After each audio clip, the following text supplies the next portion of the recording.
Mes amis, je suis devenu ce qu'on appelle un TikToker. Et oui, j'ai récemment créé un compte TikTok sur lequel je publie des petites histoires assez courtes. Le lien est dans la description, n'hésitez pas à aller vous abonner, comme ça fait un petit peu de contenu en plus. Et en plus de ça, j'ai même créé un compte BeReal. Je sais pas comment ça se prononce, mais n'hésitez pas à m'ajouter, le lien est également dans la description. Et oui, on se modernise un petit peu. Aujourd'hui, je vais vous raconter 3 histoires qui sont assez courtes, mais vous allez voir, elles ont toutes une particularité commune. Restez jusqu'à la fin de la vidéo pour que je vous dévoile quelle est cette particularité, et vous allez voir, c'est assez spécial. N'hésitez pas à vous abonner, ça aide énormément la chaîne à se développer, mettez un petit j'aime si la vidéo vous plaît, et moi je vous propose de passer à la première histoire. À un moment de sa vie, Sophie n'en peut plus. Dans la vie, elle n'a pas beaucoup d'amis, elle ne voit pas souvent sa famille, et en plus de ça, elle est célibataire. Donc autant vous dire que niveau interaction sociale, c'est pas forcément ce qu'il y a de plus présent dans sa vie. Un fameux jour, Sophie, elle en a marre. Elle décide de déménager pour une nouvelle vie. Elle change complètement de ville, elle quitte son job et elle a envie de recommencer sur de bonnes bases. Mais ce qu'elle ne savait pas, c'est que ce choix de vie allait avoir des conséquences terrifiantes. Sophie nous raconte qu'elle a eu un coup de cœur pour une petite maison individuelle. Il y a quelques pièces, elle a bien assez de place pour faire tout ce qu'elle veut. Et en gros, le premier jour, elle s'installe, elle défait tous les cartons, elle range les chambres, elle met tous ses meubles. Et c'est au bout d'une semaine que notre amie est installée. Au niveau de l'emploi, c'est un petit peu plus compliqué. Elle nous raconte qu'elle a mis 2 mois à trouver une place, mais qu'elle pouvait se le permettre parce qu'elle avait quelques économies de côté. Un fameux jour, Sophie remarque quelque chose de très étrange. Et oui, ça fait depuis quelques semaines qu'elle remarque qu'un homme la suit à peu près partout où elle va. Au début, bien évidemment, elle essaye de l'ignorer, mais à un moment, elle le voit tellement souvent qu'elle se dit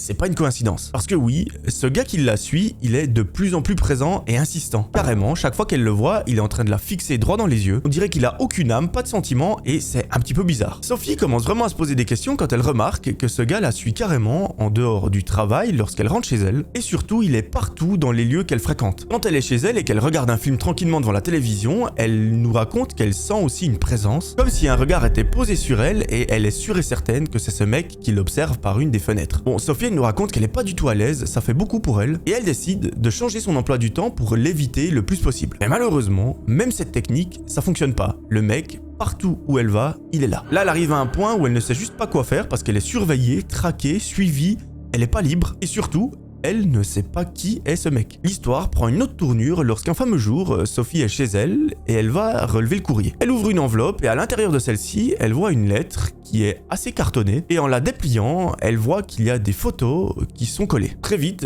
Sophie remarque que la personne sur les photos, c'est pas une personne inconnue, c'est elle. C'est un espèce de collage complètement bidon, il n'y a pas de texte, il y a juste des photos qui sont superposées les unes sur les autres et c'est elle dessus. Quand elle est dans la rue en train de marcher, quand elle est en train de faire ses courses et pire encore, quand elle est assise sur son canapé. Bon là, Sophie nous raconte qu'elle a tout essayé. Elle a essayé de changer ses horaires, elle a engagé un détective privé, elle est allée dormir quelques jours chez une amie qu'elle a rencontrée dans la ville, mais rien à faire. Ce mec continue de la suivre partout. Un fameux soir, Sophie est chez elle et elle a une petite faim. Elle décide donc naturellement de se commander une petite pizza et au bout de 40 minutes, quelqu'un sonne à la porte. Sophie s'approche de celle-ci, elle l'ouvre et elle est stupéfaite. La personne qui est derrière la porte n'a rien d'un livreur de pizza, c'est le mec qui la suit partout. Il a un petit sourire de coin très chelou. Sophie elle a le réflexe de refermer la porte très rapidement et de la verrouiller. Elle saisit son téléphone et elle appelle la police. Là, c'est un miracle, une patrouille était déjà présente dans le quartier pour une autre affaire, donc en à peine 2 minutes, ils arrivent à interpeller l'homme. Ils lui passent les menottes, ils l'amènent au commissariat pour lui poser quelques questions et plus tard, Sophie apprendra la vérité, même si elle s'en doutait quand même un petit peu. En fait, ce mec, c'est un gars qui travaille dans l'entreprise qui se situe juste à côté de la sienne et un jour, lorsque Sophie quittait le travail, eh bien, il l'a vu sortir du bâtiment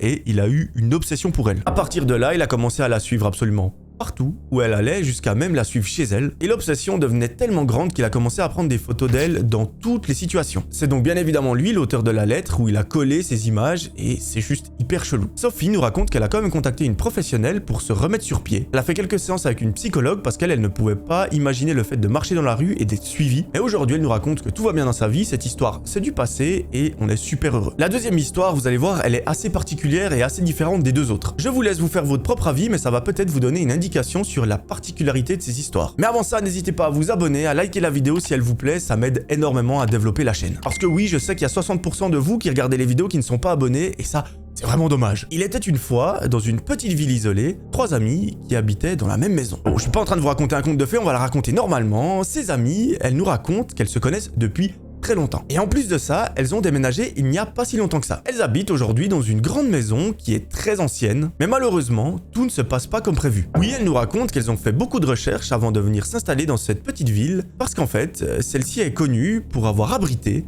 une sorte de tueur en série. Bon, ces cas ont été commis il y a plusieurs années, par contre, l'auteur n'a jamais été interpellé parce qu'il n'y avait pas assez de preuves, dans le sens où ils n'ont pas réussi à récupérer les empreintes ou etc. Ça donne une histoire à la ville un petit peu glauque et c'est ça justement qui les a fait pas mal réfléchir. Mais bon, un jour les trois amis se sont dit, écoutez, il y a une belle maison, je vous propose qu'on y aille. Voilà, c'est le passé de la ville, ça fait plusieurs dizaines d'années que ça s'est passé, on ne risque absolument rien. Un fameux soir, les trois amis sont devant la télévision en train de regarder un petit film lorsqu'elles entendent un gros boom qui provient du grenier. Assez chelou parce que là elles se disent on est toutes seules dans la maison et il n'y a absolument personne, on n'a pas d'animal de compagnie, on ne fait pas une colocation, d'où peut provenir ce boom? Les trois amies se regardent et l'une d'entre elles dit Sarah, tu vas aller voir. Sarah dit oubliez direct, si on y va c'est les trois mais c'est hors de question, j'y ai toute seule. En plus de ça, à ce moment-là, dehors, il pleut, il y a de l'orage, il y a du tonnerre, c'est tout le scénario d'un film d'horreur. Les trois amies se lèvent du canapé, elles se rendent vers le grenier et elles ouvrent la trappe. Elles nous racontent que c'est la deuxième fois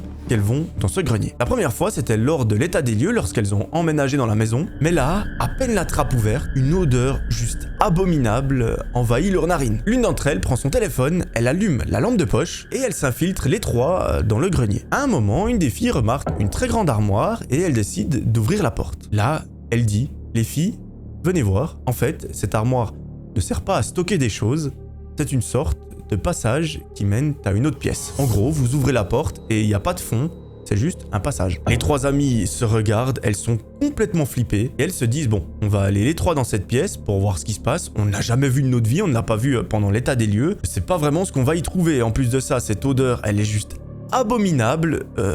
On fait attention à nous et au moindre truc bizarre, on se barre. À peine entrés dans la pièce, les trois amis commencent complètement à bader parce qu'au mur, il y a des photos d'elles. Et contrairement à l'histoire que je vous ai racontée avant, les photos elles ne sont pas prises depuis l'extérieur, mais depuis l'intérieur de la maison. Et c'est pas des photos où elles sont en train de manger, c'est des photos où elles sont en train de dormir. Les trois amies commencent presque à pleurer tellement elles sont apeurées et à un moment, elles entendent des pas qui semblent se rapprocher du grenier. Là, il n'y a aucun doute. Les trois amies savent qu'elles ne sont pas seules dans la maison, que la personne qui les accompagne est probablement très chelou. Elles ne savent pas qui c'est et en plus de ça, à ce moment-là, Sarah se dit « Les filles, vous vous souvenez, ce tueur en série de l'époque, il n'a jamais été arrêté. » Il n'en faut pas plus aux trois filles pour se barrer de là en courant, mais entendant les pas qui se rapprochent du grenier, elles n'ont pas le choix. Sur le côté, il y a une petite fenêtre qui mène vers le jardin. Malheureusement, elle est quand même assez haute. Les trois se regardent et au même moment, elles ont la même idée. Elles décident de briser cette fenêtre. Une fois que celle-ci est brisée, elles sautent dans le jardin. Malheureusement, elles se font un petit peu mal. Une fois à une dizaine de mètres de celle-ci, les trois amies se retournent. Elles regardent en direction de la fenêtre par laquelle elles viennent de sauter. Et il y a le visage d'un homme qui est vraiment glauque. Contrairement aux filles, celui-ci ne saute pas, mais tout à coup, il disparaît de la fenêtre. Là, une des amies a le très bon réflexe de prendre son téléphone, d'appeler la police pour leur dire envoyer quelqu'un très vite. Et ça ne manque pas, quelques minutes plus tard, une patrouille de police arrive et les filles leur disent écoutez, il faut aller dans la maison, arrêter cet homme.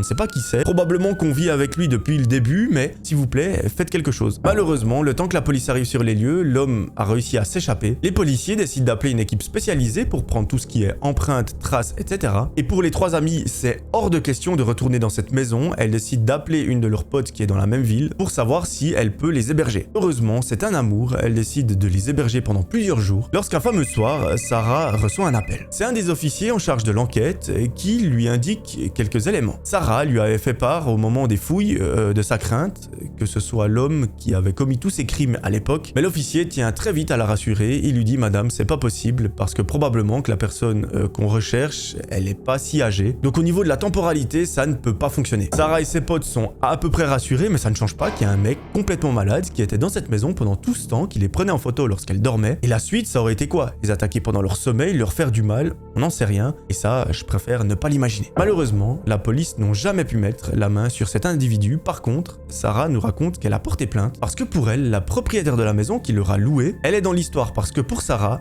cette femme connaissait l'existence de cette fameuse pièce et elle ne l'a pas indiqué pendant l'état des lieux. Après, on ne pourra jamais avoir de preuves. Est-ce que cette femme connaissait réellement l'existence de cette pièce ou pas? Ça, on ne le saura jamais. Voilà, c'est la fin de cette deuxième histoire. J'espère qu'elle vous aura plu. En tout cas, si vous avez un grenier, faites attention. S'il y a une armoire, allez voir à l'intérieur. Peut-être que c'est le passage secret qui vous mènera à Narnia. On est dans un petit village où tout le monde se connaît. Il y a une très bonne ambiance, mais par contre, à chaque fois qu'une nouvelle personne vient s'installer dans ce village, tous les habitants sont très méfiants. Oui, c'est une sorte de petite communauté qui a un peu de mal avec les personnes étrangères, mais généralement, au bout de quelques semaines, il devient l'un des leurs. Un jour, Laura nous raconte qu'elle remarque qu'il y a une personne qui est complètement nouvelle dans ce village qui vient s'installer. Celui-ci a l'air plutôt sympa, même s'il a une expression de visage qui est assez particulière, pas très rassurante, mais au début, les habitants du village l'ont complètement ignoré. Par contre, au fil des jours, des événements assez étranges se produisent et ceux-ci ne se produisaient pas avant. Et c'est par exemple des objets qui disparaissent de certaines maisons, des fenêtres qui sont brisées, des bruits étranges pendant la nuit, c'est assez particulier. Bien évidemment, très vite, les habitants du village ont commencé à soupçonner la personne étrangère qui venait de s'installer. Très vite, les habitants du village ont formé une petite équipe pour surveiller la maison de l'individu, juste pour s'assurer qu'il ne fasse rien de mal. Mais un soir, les faits vont prendre une tournure complètement glauque. Une vieille femme est assassinée chez elle lorsqu'elle était sur le canapé, et bien évidemment la nouvelle s'est répandue en à peine quelques heures dans tout le village. À un moment, Laura obtient une information qui va être capitale. Apparemment, sur la scène de crime, une écharpe noire aurait été retrouvée. Lorsque Laura apprend ça, dans sa tête, ça fait ding, elle sait qui est l'auteur. Elle contacte très vite la police pour leur dire « Écoutez, cette écharpe, je sais à qui elle appartient. C'est très probablement celle d'une personne qui vient de s'installer dans le village. » Et oui, elle nous raconte que lorsqu'elle a vu cette personne venir s'installer, il avait une très longue écharpe noire. Après, est-ce que c'est réellement la sienne? Telle est la question. Tous les habitants de ce village n'avaient qu'une seule mission, c'était de choper cet individu et de lui faire la peau. Malheureusement, lorsqu'ils l'ont attendu devant chez lui, il n'est jamais revenu. On peut donc imaginer qu'il a quitté le village ou qu'il se cache à quelque part. Plusieurs jours plus tard, c'est le drame. Une autre personne est assassinée chez elle dans son sommeil. À nouveau, à ses côtés, on y retrouvera une écharpe noire. Pour les villageois, c'en est trop. Ils décident de s'approcher de la maison de cet individu et de la forcer pour la fouiller. À l'intérieur, dans la cave, ils voient une sorte de pièce qui est très bizarre. Et oui, au milieu de celle-ci, il y a à peine une table, il n'y a même pas de lumière, il y a des bougies et un livre tout noir. Un des habitants le prend, il l'ouvre et à l'intérieur de celui-ci, il voit plein d'écritures et de symboles super chelous. Dans sa tête, il se dit c'est un mec qui est obsédé par la magie noire ou je ne sais quoi.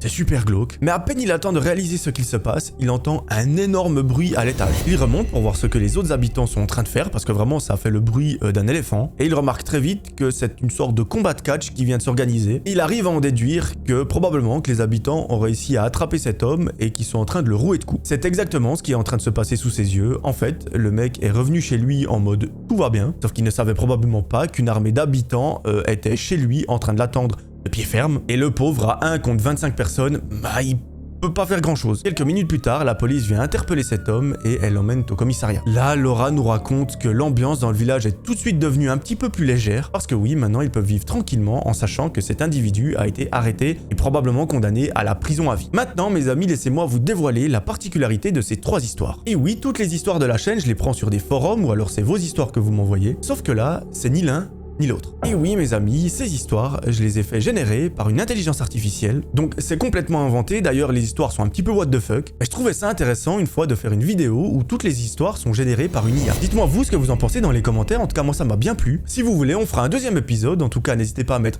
votre plus beau like, à vous abonner, j'aimerais que tout le monde s'abonne, comme ça les 100 000 arrivent très vite. Bien évidemment uniquement si le contenu vous plaît, moi je vous promets de vous retrouver très vite pour une nouvelle vidéo, d'ici là, prenez soin de vous, c'était Melvin, ciao tout le monde.